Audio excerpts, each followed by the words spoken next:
everyone. Welcome to Season 2, Episode 2 of The Comic Boot. I'm Kalen. I'm Cody. I'm Jay. What? I almost muted you. Douche. Should have.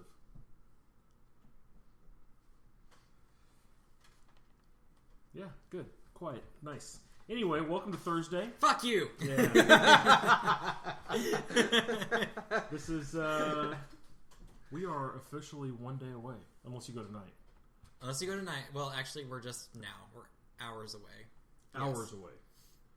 Hours away. From Wonder Woman. Yes.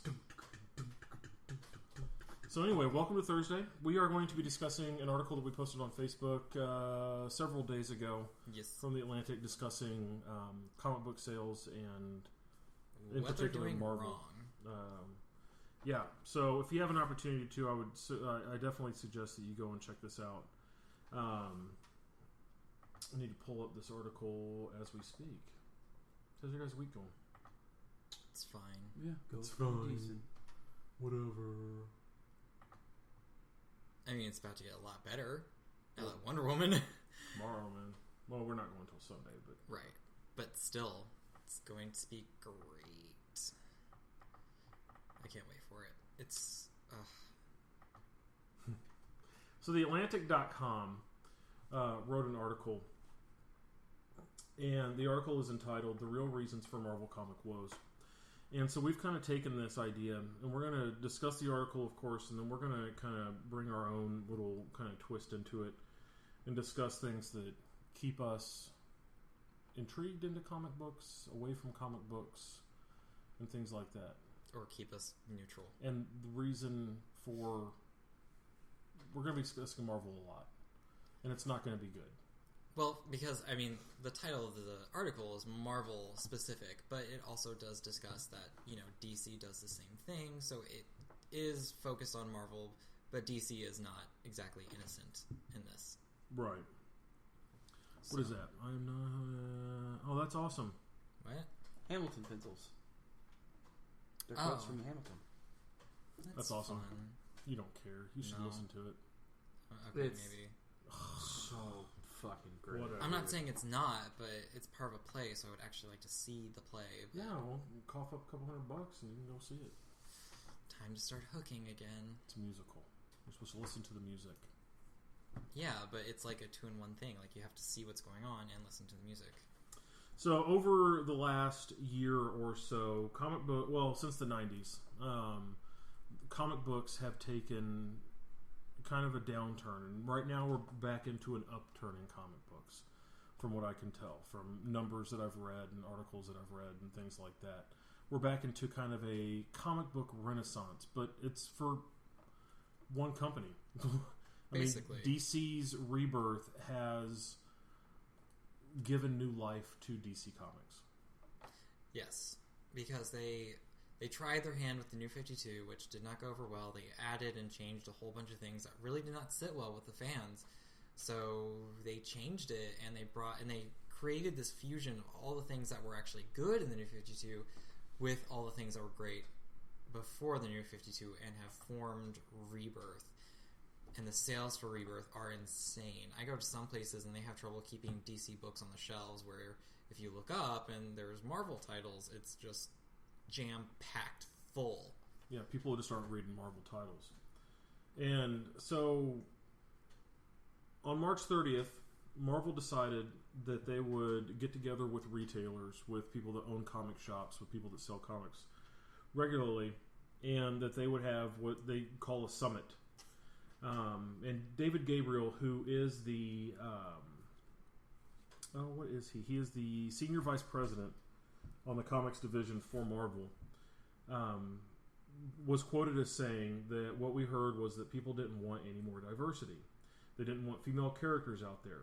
That's what we heard, whether we believe it that or not. We saw the sale of any character that was diverse, any character that was new, our female characters, anything that was not a core Marvel character. People were turning their nose up against it. Because it's just not good. They're not. Well, there's a couple of them that are good. Not... I mean, there's Miles Morales Spider-Man. Which is a little bit older. A little bit, but not too old. And then there's Ms. Marvel Kamala Khan. Right. Those are the two. I mean, even though Kamala Khan is now at like an even 20,000 per month. Yeah. Each issue sells about 20,000 roughly. And that was after its big relaunch. But the thing about Ms. Marvel is that it's consistently G. Willow Wilson.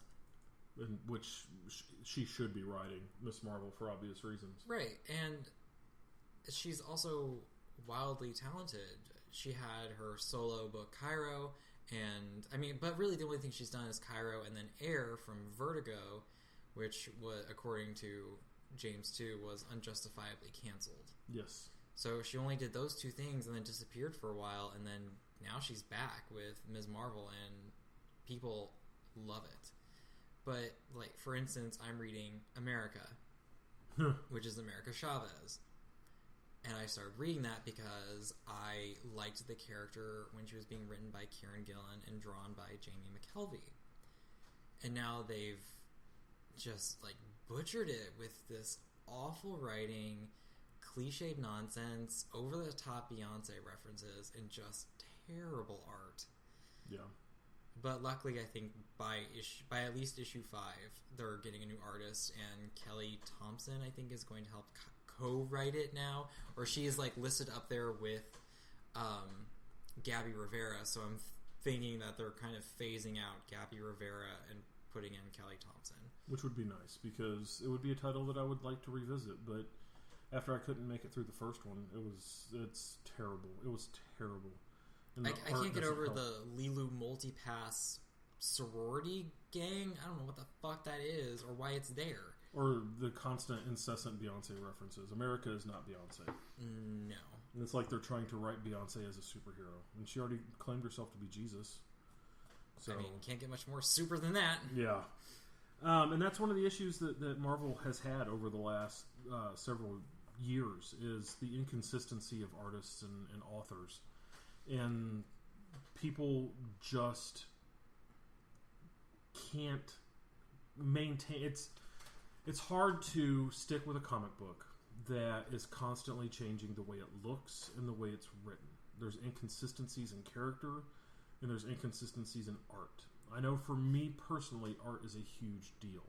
If I don't like the art, I'm not picking up the book. My money is better spent buying trade paper of Hickman titles than it is going through and reading a new title like the new Luke Cage title, which I was excited for at first, and then I saw the actual panel art on the inside, and I'm like, I'm good. I don't want this overly computer-generated art to be force-fed down my throat by Marvel titles.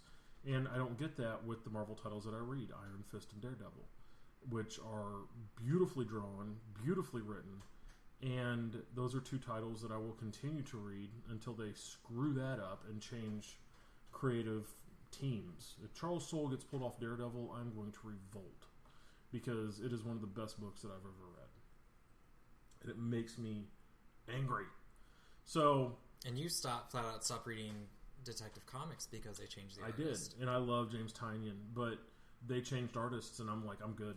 What artist? Who do they have as their artist now? I have no idea now. Don't care. Don't give a shit. I know Michael Janin is due to come back on Batman for the jokes and riddles.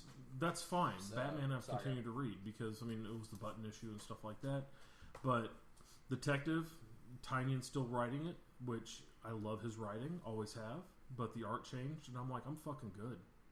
I don't want to look at this because it's just painful.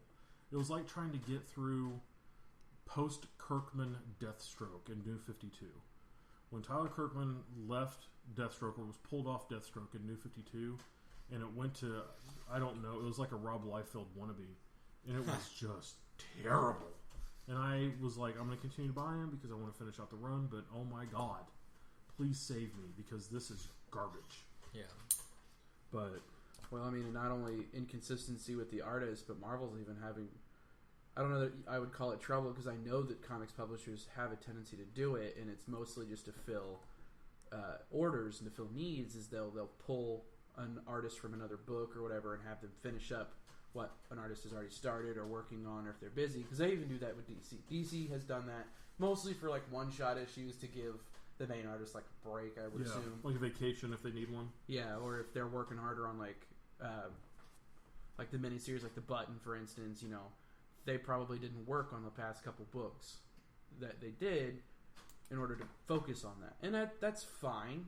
But Marvel has a tendency, at least from what the article says, and then even from what I've picked up on shelves and just glanced through, you could literally there could be 5 issues of a series, and it'll have a different artist in each book. Yeah, well, because they can't make their minds up. They can't make their minds up, or they just start the series with an artist whose style does not fit the mood of the book or the character.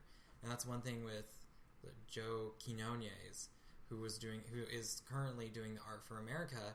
It just does not look good, and it just does not fit the character.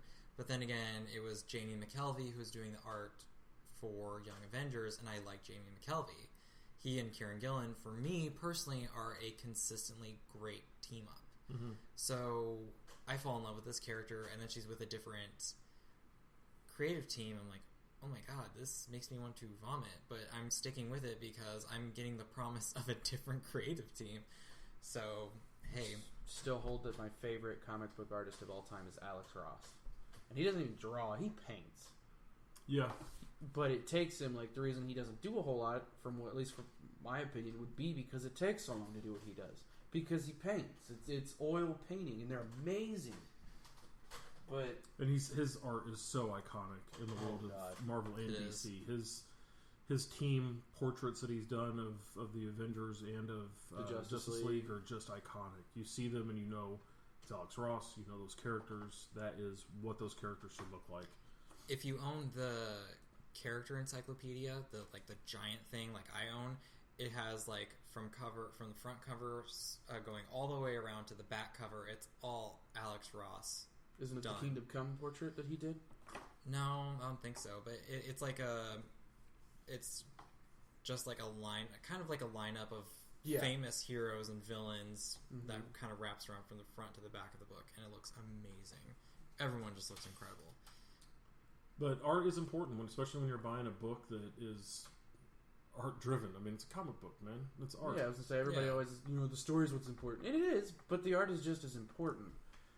And like Galen was saying, if the art is, I'm gonna be blunt, so forgive me. If the art is shit, it doesn't go with the mood of the book. It ruins the book. Yeah, it's like the what was it, Cage that Marvel put out that was just terrible. It would be like Scotty Young doing the Punisher, or one of your favorite ones is the Punisher. Remember when that Punisher came out? Oh god! And everyone collectively was like, "Oh, the art is just shit." Like you can't get past the art. You can get past some, not so stellar writing if the art can back up. If the art helps the writing, right? If the art can propel the book forward and make up for the lack of the writing, then it's okay. But if you have good writing where you're like, I don't want to, my eyes can't physically stand to look at this, you're just screwed. No one will pay attention to your beautiful writing because they just open it up and are like, why are their pecs the size of volleyballs? This is, damn it, what is this? Make it go away. I know James doesn't like Hi-Fi's coloring, and that's fine. I don't. What did he do? He just did something, though. Was it Scooby Apocalypse? Yeah, he used the colors for Scooby Which Apocalypse. Which is perfect. Yeah. Okay, him doing Scooby Apocalypse is awesome because it fits. Okay, him doing Batman doesn't fit. Okay, Scooby Apocalypse is supposed to be bright, vibrant. Batman, I want to see dark tones. I want to see grays and blacks. I want to see variants of grays and blacks with the colors of the city, the colors that they're using, the greens or the purples or whatever they're using for the bad guys. That's what I want to see. I don't want to see a hard blue color on a panel of Batman unless it is a frozen cave with freaking Mr. Freeze in it. Okay? That's it. Or a blue I would buy that book. outfit.